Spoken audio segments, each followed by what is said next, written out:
Water is almost everywhere, in the soil, in ice caps, and even inside our own bodies.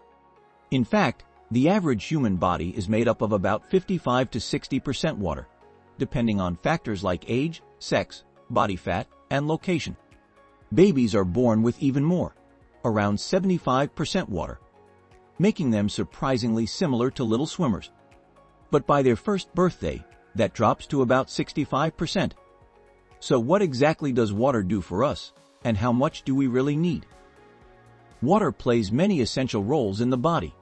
It cushions and lubricates joints, regulates body temperature, and nourishes the brain and spinal cord. It's not just in our blood. The brain and heart are nearly 75% water, about the same as a banana. Lungs contain even more, around 83%, similar to an apple. Even our bones, which seem dry, are actually about 31% water. With so much water in and around us, why do we still need to drink so much of it? Every day, we lose 2 to 3 liters of water through sweat, urine, bowel movements, and even breathing.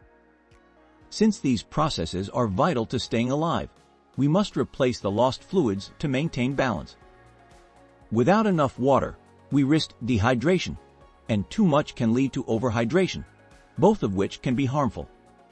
When your body starts running low on water, sensors in the brain's hypothalamus detect the change and release a hormone called ADH, antidiuretic hormone. This hormone signals the kidneys to create aquaporins, special channels that help the body reabsorb water, making your urine darker and more concentrated.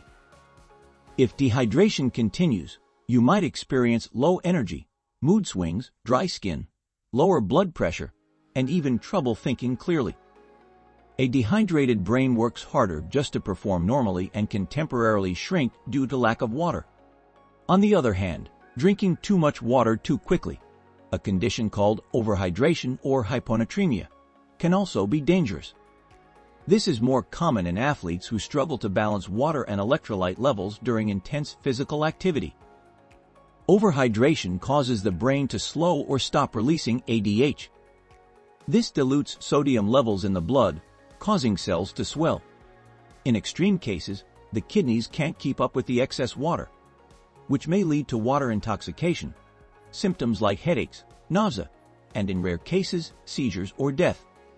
Luckily, for most people with access to clean water, staying hydrated is easy. The old advice of 8 glasses a day has been refined. Today, experts suggest daily water intake should depend on a person's weight, activity level, and environment. Generally, men should aim for 2.5 to 3.7 liters per day, and women for about 2 to 2.7 liters. These numbers can go up or down based on how active, healthy, or warm you are. While water is the best source of hydration, other drinks, even caffeinated ones like coffee or tea, also contribute. Plus, about 20% of our daily water intake comes from food.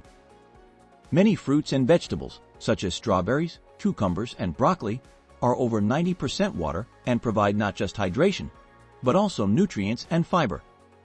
Staying well hydrated may also offer long-term health benefits.